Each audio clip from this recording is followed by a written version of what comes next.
It's here again. I see it from the corner of my eye. I keep glancing around, but I won't be able to catch a glimpse unless I look around. I sneak a peek, just quickly, but I get sucked into staring at whatever is now in front of me. It's been following me around for almost a week now. I squint and stare and stick out my neck in order to see any small details that I haven't seen before, and... Riley, are you listening? I almost fall out of my seat, cough, and then collect myself. Yes, sorry, I respond, and quickly grab hold of my coffee again. I glance around a few more times, but it's gone. Damn it. You've been acting strange lately. Are you sure you're okay?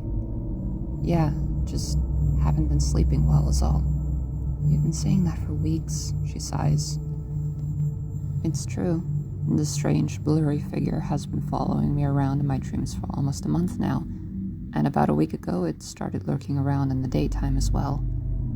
I don't know what it is, I don't know where it came from, but I feel like once I can get a good look at it, I'll have the answers. Maybe my eyes are just going. Riley, maybe it's time, she says, putting her hand on mine. Now it's my turn to sigh. Alan, I'm not going to a therapist. Not for this. I'm sure it's nothing, I say, rubbing the space between my eyes. Before I know it, I'm back home again. It's late, and I finally feel tired enough to fall asleep. Finally? I don't remember anything that happened today, I tell myself. I empty my pockets, throw everything on the nightstand, get into some sweatpants and a clean shirt, and collapse onto the bed. When I open my eyes again, I'm in a big hallway. It feels disproportionately large, as if the building I'm in was made for people much bigger than myself. I usually stand over 6 feet, but walking along this hallway, I feel small, childlike, a bit defenseless. I know that it's going to pop up somewhere, one of those shadow creatures. Every night, I get a little closer to catching up to it. Things have been so strange in my life for a while now. I really believe that once I catch up to it, things will start to make sense. There it is, I shout to no one in particular, and run in its direction. I feel like there should be some kind of theme music playing, but it's just eerie, unnatural silence. It's unnerving. I finally get to a corner and I turn, almost falling over at the last second. I'm almost there, and I open my eyes. That annoying alarm sound is playing. Grumbling, I turn it off. Why can't I ever just dream about normal stuff like my teeth falling out or whatever? I want to fall asleep again, but I really need to get up and go to work. Like with most mornings, I feel like I'm just glitching from one place to another. Making coffee, then suddenly I'm in the shower. Before I know what's happening, I'm listening to a customer arguing with me at work. Here we go again.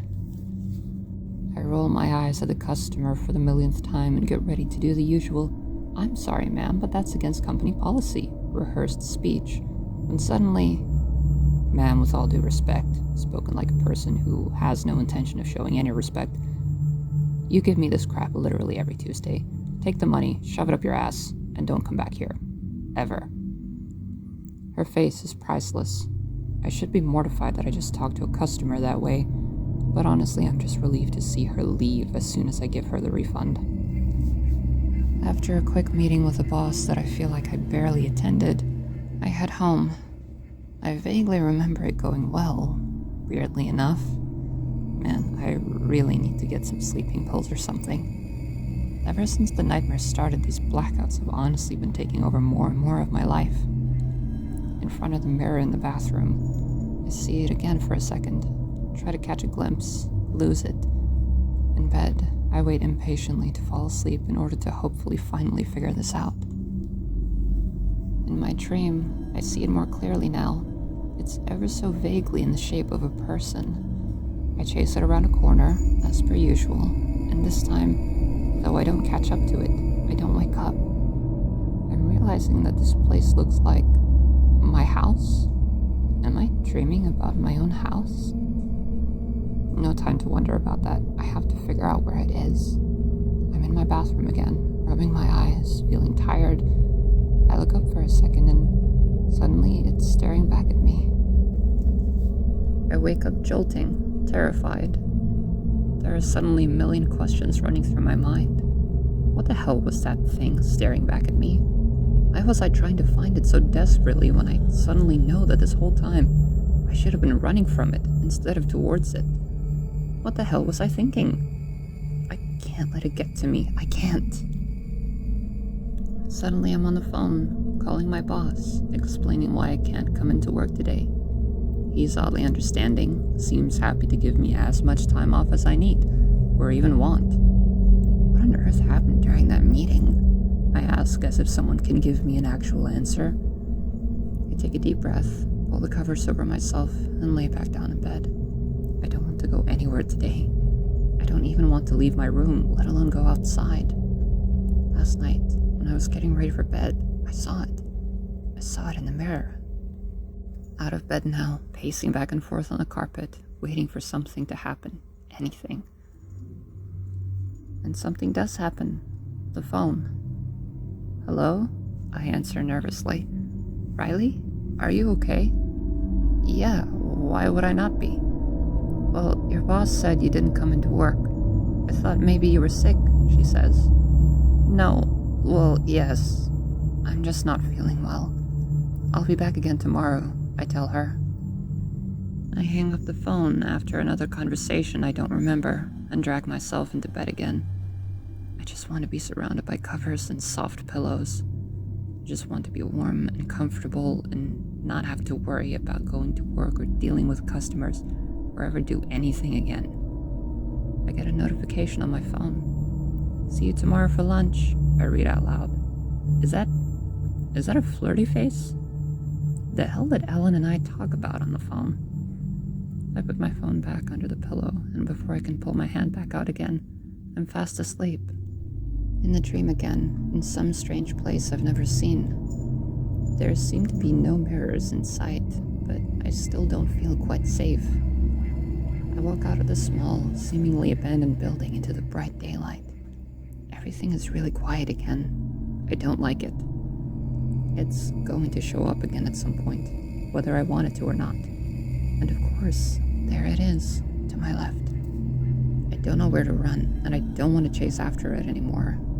Now that I'm not trying to catch it, it's a lot easier to see it for some reason. It looks like a person. Kinda looks like me. When I blink, it's gone. Panicked, I spin around, trying to find it. Just in time, I manage to see it. It's behind me. It's my own shadow. I've been literally running to and from my own shadow this whole time. But it looks slightly different. It has its hair tied back, looks sleek, more feminine. The last thing I see before I wake up is the lady in my shadow lifting an axe and striking downwards.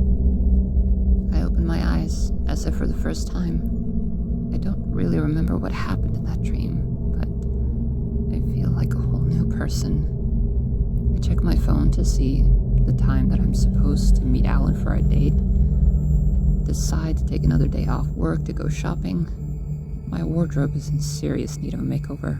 So is everything else. Hair, style, clothes, everything. We'll also need to renovate this old house. It looks like somebody's grandmother museum in here. After a trip to the mall and the hairstylist, I check out some fun secondhand furniture shops until lunchtime. Ellen and I agreed to meet up at the new place that opened a few days ago. Their specialty is all things pasta. Riley? Is that you?